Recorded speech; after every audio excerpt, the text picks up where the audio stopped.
MBTI가 궁금해. MBTI로 사람을 이해할 수 있나요? 여러분들의 궁금증을 위해 티제월드에서 심층적으로 분석해드립니다. MBTI에 관심이 많아질수록 한 번쯤은 이런 질문이 나옵니다. MBTI로 사람을 정말 이해할 수 있을까? 고작 16개로 사람을 어떻게 이해하냐? MBTI로는 사람 절대 이해 못함. 과연 그럴까요? MBTI는 단순한 분류일까요? 아니면 인간 이해의 시작일까요? 지금부터 심층적으로 분석해드리겠습니다. 티제월드 구독 꾹! 좋아요 꾹! MBTI는 사람이 세상을 어떻게 인식하고 어떤 방식으로 판단하는 것을 선호하는지를 기능 구조로 보여주는 지표입니다. S, N, 인식 기능, 어떻게 정보를 인식하는가. T, F, 판단 기능, 어떤 기준으로 판단을 내리는가. 이 두 가지 흐름은 인간이 상황을 어떻게 인식하고 판단하는지를 보여줍니다. 핵심 기능 대 비핵심 기능. MBTI는 단순히 나는 I야, E야의 문제가 아닙니다. 모든 사람은 핵심적으로 잘 쓰는 기능이 있고 상대적으로 비핵심적인 덜 편한 기능이 있습니다. MBTI의 핵심 기능과 비핵심 기능, 선호 기능과 비선호 기능을 통해 그것을 알 수 있습니다. 쉽게 말하면 어떤 사람은 생각을 정리하는 게 편하고 어떤 사람은 감정을 정리하는 게 편합니다. MBTI는 그 편한 방향을 알려주는 도구인 거죠. 예를 들어 S유형은 감각인식이 핵심 기능이기 때문에 직관적 인식보다 감각적 인식에 강합니다. 추상적 의미나 독창적인 발상으로 인식하기보다 지금 눈에 보이는 현실과 이미 겪은 경험으로 인식하는 것이죠.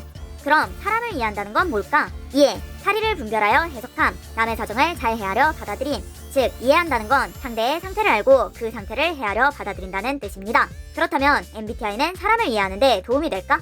예를 들어볼까요? A씨는 약속이 갑자기 취소되면 기분이 나빠지고 스트레스를 받습니다. 고작 약속 취소로 저런다고? A씨가 예민한 걸까요?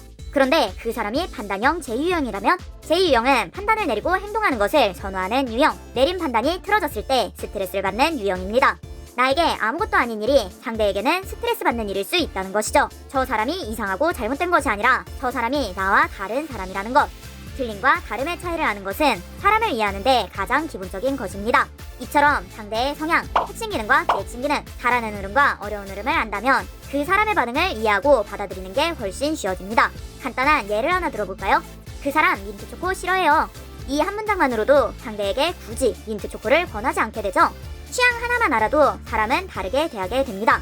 그렇게 MBTI를 안다는 것은 단순히 분류하는 것이 아니라 인간의 전체적인 인식과 판단 구조를 이해할 수 있는 출발점인 것이죠. 고작 16개로 사람을 어떻게 다 나누냐? 고작 16개로 사람을 이해한다는 게 말이 됨? 이 말 자주 듣습니다. MBTI는 너무 단순한 분류 아니야? 16개밖에 안 되잖아. 가정환경, 사회적 맥락은 고려도 안 하잖아. 정말 그럴까요?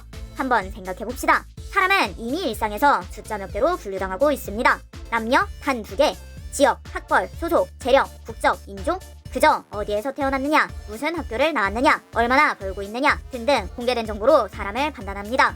그런데 그런 수많은 단순 분류에는 의심 없이 수긍하면서 MBTI 16개 유형에는 너무 적다고 말하는 사람들도 있죠. 과거에는 단순하게 흑백 논리로 사람을 나누기도 했죠. 단순하게 흑백으로 사람을 나누며 배척했던 과거와 비교하면 지금은 많은 사람들이 16개의 성향을 간단하게 구분합니다. 그것만으로도 이해의 폭이 많이 넓어졌다고 할 수 있어요. MBTI는 고작 16개의 가능성이라고 생각되신다고요? 그렇다면 지금부터 그 간단한 16개의 유형에 가려진 심층적인 부분을 분석해봅시다.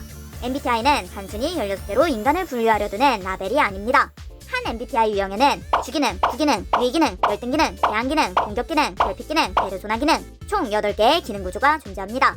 예를 들어 이티제 유형을 보겠습니다. 평소엔 주기능 SI, 부기능 TE를 쓰지만 스트레스 상황에서는 공격기능 TI가 튀어나오고 즐거운 상황에선 유의기능 FI가 발동합니다. 즉, 한 유형당 최소 8가지 조합의 가능성이 생기고 그 조합은 언제든 상황에 따라 바뀔 수 있습니다.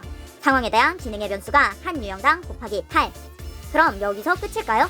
사람은 혼자 살지 않습니다. 사람은 관계 속에 존재합니다. 사람은 관계 속에서 더 복잡해집니다. 조금 복잡하실 수도 있겠지만 진짜로 경우의 수가 얼마나 커지는지 계산해볼까요? A라는 사람의 심리구조만 봐도 16유형 곱하기 8기능은 128가지. 여기에 B라는 타인이 등장하면 128 곱하기 128은 16,384가지의 상호작용의 가능성이 열리죠. 가장 기본적인 가족관계, 엄마, 아빠, 아이만 합쳐도 128의 3승, 약 200만 개 이상의 가능성이 발생합니다. 게다가 친구, 연인, 동료, 상사 등 수많은 대인관계까지 포함한다면 그 수는 수천만 가지를 넘어갑니다. 수천만 가지의 가능성을 어떻게 계산하냐고요? 평범한 대중은 저 수많은 변수를 분석할 수 없습니다. 그렇게 전문가의 분석이 필요한 것이죠. 하지만 전문가만 이 좋은 이론을 활용하기엔 너무 아깝잖아요. 그래서 마이어스 앤 브릭스는 대중도 쉽게 접근할 수 있게 16개의 유형으로 간단하게 나눠서 정돈했습니다. MBTI의 가장 큰 장점이 쉽고 간단하게 분류되었다는 것입니다.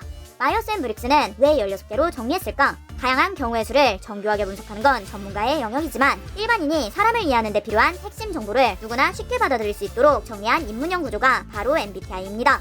즉, 16개밖에 없으니 무의미하다는 말은 MBTI라는 이론을 얕게 본 시야일 뿐입니다.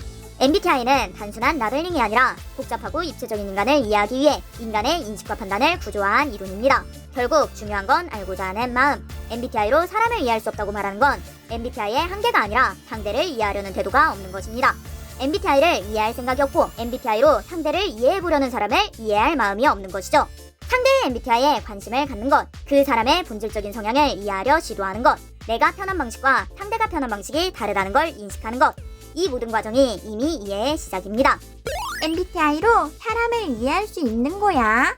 MBTI가 대중화되면서 사람들은 이제 16개의 MBTI 유형을 너무도 익숙하게 말합니다. 나는 인프피야, 쟤는 에피제라서 그래. 이 말이 자연스럽게 오간다는 건 이미 우리는 사람이 최소 16가지로 다르다는 전제를 받아들이고 있다는 뜻입니다. 생각해보면 이건 굉장한 변화입니다. 과거엔 사람을 정상, 비정상, 우리 편, 적, 맞다, 틀리다 등 극단적 흑백 논리로 나누던 시대도 있었으니까요. 그런데 지금 우리는 사람을 16개의 성향으로 구분하고 다르다고 말할 수 있는 단계까지 와 있습니다. MBTI를 안다는 것 자체가 이미 당신이 사람의 다양성을 수용하고 있다는 뜻이죠. 아이러니한 건 이겁니다. MBTI가 너무 익숙해졌기 때문에 오히려 가볍게 무시된다는 점이죠. 하지만 곰곰이 생각해보면 우리는 이미 MBTI를 통해 상대를 존중하고 있습니다. 아, 저 사람은 저런 성향이구나. 이 한 번의 생각만으로도 사람은 상대를 조금 덜 미워하게 되고 조금 더 이해하려고 하게 됩니다. MBTI로 사람을 이해할 수 있는 이유는 사람의 인식과 판단 흐름을 구조화한 이론이기 때문이다.